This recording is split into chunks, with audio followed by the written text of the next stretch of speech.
ताजा तरीन सच्ची और प्रमाणिक खबरों के लिए अभी सब्सक्राइब करें। चर्चा हुई तो हुआ फाइनल कि नहीं राम मंदिर? चर्चा हुई तो ज्ञान वापी पे कोर्ट बैठा कि नहीं बैठा? अरे आप इन पर करिए कि नई भर्ती मत करिए, लेकिन जो पुराने लोग अल्प वेतन पे काम कर रहे हैं उनका कुछ कर दीजिए, नहीं मत करिए, रोक दीजिए नई भर्ती।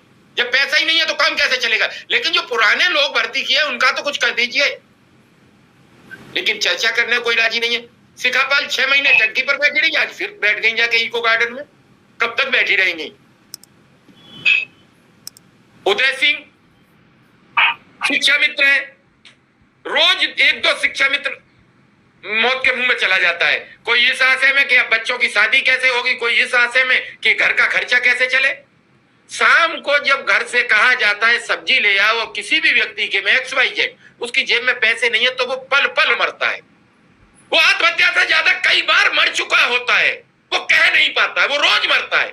सुबह जब उठता है बच्चा कहता है फीस के पैसे, पापा आज स्कूल नहीं जाऊंगा, टीचर ने कह दिया आओगे तो बैग रख लूंगा। मर गया उसी समय वो। उसके बाद फिर चला तो जब पेट्रोल पंप पे बाइक लगाई तो 3 बार ये पर्स ढूंढा, ये ढूंढा, फिर उसने थकार कर 1 लीटर पेट्रोल डलाई जिसमें 900 ग्राम उसने तौली। फिर मर गया एक बार। फिर गया तो हेडमास्टर बोला या जिस स्कूल का प्रिंसिपल है या जिस वर्ग में काम करता है, अरे 10 मिनट लेट आए, वो फिर मरा एक बार। और झुंझलाते हुए उसने 1-2 बच्चे से अपनी गुस्सा निकाली और पढ़ाने बैठ गया। 12 बजे तो फिर मरा एक बार, भागा जल्दी कि घर पहुंचे देखें व्यवस्था क्या है। घर आया तो खाना नहीं मिला, 4 उलाहने मिले उसे समस्याओं के, वो फिर मरा। और फिर जब 3-4 बजे आसपास बजा रहा है तो फिर उसे एक उलाहना मिला कि आज सब्जी घर में कुछ नहीं है, दाल भी नहीं है, बनेगा क्या? वो फिर एक बार मरा। पूरे दिन में वो 10 बार मर जाता है। कोई नहीं मरना चाहता है, वक्त और हालात उसे आत्महत्या पर मजबूर करते हैं। मैं सभी उन सरकारों से कहता हूं कि आप कम से कम लोगों को रोजगार दीजिए, लेकिन जितनों को दीजिए उतनों को उतना न्यूनतम वेतनमान तो दे दीजिए ताकि वो अपना परिवार पाल सके। रोजगार की इतनी हालत बिगाड़ क्यों दी है कि जब आप 2000 रुपया की अल्प वेतन पर भी कोई रोजगार निकालते हैं तो लोगों की लाइन लाखों में लग जाती है। इतनी हालत बिगड़ी क्यों है? आप बात करते हो हम विश्व गुरु बन जाएंगे। कौशिक जी क्या ऐसे ऑडियो सुनकर हम विश्व गुरु की ओर बढ़ सकते हैं? कभी नहीं बढ़ सकते। मैं तो अपनी गारंटी देता हूं हम कभी नहीं बढ़ेंगे। क्यों? इंडिया में भारत आज भी 30% बचता है, 70% भारत आज भी भारत में बसता है। आंकड़ों से नहीं देश चलने वाला है, देश हकीकत में चलेगा। गेहूं का निर्यात रोकना पड़ा है आपको। आंकड़े कहीं हैं आपके पास तो बहुत ज्यादा आंकड़े हैं, लेकिन गेहूं रोकना पड़ा, इसका मतलब आप कमजोर हैं। सारी चीजें किसी एक सरकार पर नहीं थोपी जा सकती। इसके लिए कोई एक सरकार दोषी नहीं है, सभी राज्यों की सरकारें दोषी है, केंद्र सरकार दोषी है। अब आप सुरेंद्र सर और कौशिक सर से मैं पूछना चाहूं, जब सब काम हो गए तो क्या सरकारी वकील ने कह दिया ये पेपर हमारे पास नहीं है, हम समझ नहीं पाए, इस पर क्या केस की डिसाइडेशन रुक जाना चाहिए? जैसा आपको बोल देना चाहिए कि आप लाइए कागज, इतने दिन से नहीं ला पाए, 2019 से सुनवाई चल रही है, 22 आ गई, 3 वर्ष में कागज नहीं ला पाए आप, चलिए 2 दिन का मौका दिया है, परसों डिसाइड हो जाएगा। लेकिन जो चला गया परसों केस के इंतजार में, जो ये बच्चा आज रो रहा है, ऐसे हजारों रो रहे हैं लोग, उनके लिए क्या होगा? उदय सिंह थोड़ा सा कम समय लेते हुए, चूंकि मामला भावुक हो गया, प्लीज जी उदय सिंह। नमस्कार सर, मैं पैनल में बैठे हुए समस्त पैनलिस्ट का हाथ जोड़कर नमस्कार करता हूं और मैं थोड़े से शब्दों में अपनी पीड़ा को कहना चाहता हूं। आज भी हमारे एक साथी, उनका नाम था अभिलाष सिंह, प्राथमिक विद्यालय मटेहना, ब्लॉक तमाशिम, जनपद बांदा से एक साथी की हार्ट अटैक से मौत हुई है और इस तरह से अब तक लगभग 8000 लोग हमारे जा चुके हैं। तो हम क्या करें, हमारी समझ में नहीं आता। शिक्षा मित्रों की ऐसी कुछ समस्याएं हैं जिनका निदान सरकार बिना पैसे के भी कर सकती है, बिना पैसे के। जैसे हमारा जब समायोजन हुआ था तो हमें जो विद्यालय मिले थे वो हमारे मूल निवास से 50-50, 60-60 किलोमीटर दूर मिले थे।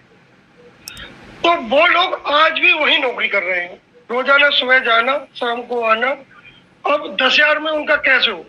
हमारी जो बहनें हैं शिक्षा मित्र, उनकी जब नियुक्ति हुई थी तो उनकी शादी नहीं हुई थी।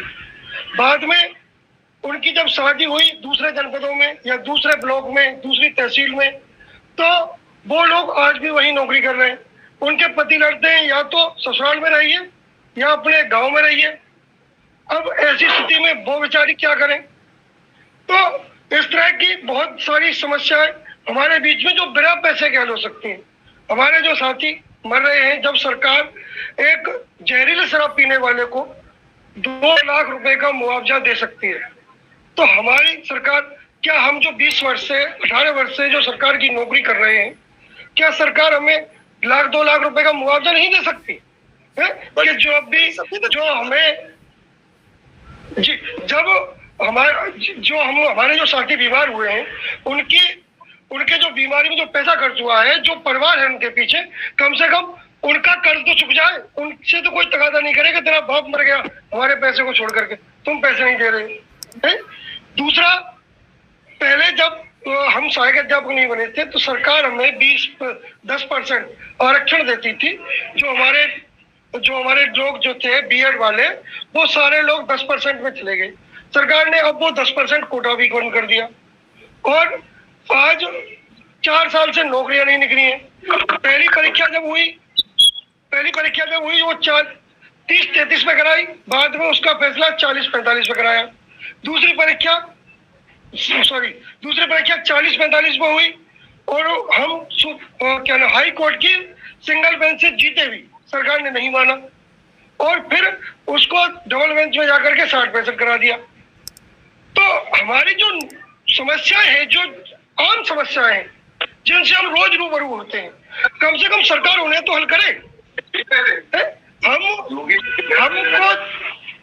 हमको जो भी सरकार दे रही है, अब हमको 9 महीने का मानने मिलता है। अब बताइए हम जून के महीने में क्या खाएं? अब बताइए हम जून के महीने में अपने बच्चों को बात बिल्कुल ठीक है उदय सिंह, मैं बात आपकी समझ रहा हूँ जी, मैं पीड़ा आपकी समझ रहा हूँ। चूंकि समय हो रहा है, हमारे साथ बीजेपी के नेता मनोज पंडित जी जुड़ चुके हैं, उनके पास बाद में जाऊंगा। पहले शिखापाल को सुन लेता हूँ। शिखापाल, क्या 7 महीने धरने में बैठ के जब न्याय नहीं मिला तो फिर क्यों गर्मी में चली गई? कम से कम मौसम ही ठीक हो जाने देती। रोजगार तो मिलेगा, तभी मिलेगा, अगर जीवित रहोगी तभी तो रोजगार मिलेगा। बीच में आपकी हालत भी बहुत खराब हुई जब आप धरने से वापस आई, जिंदगी मौत से जूझती रही, करीब 2 माह अस्पताल भी रही। तो ऐसे धरने से क्या फायदा है?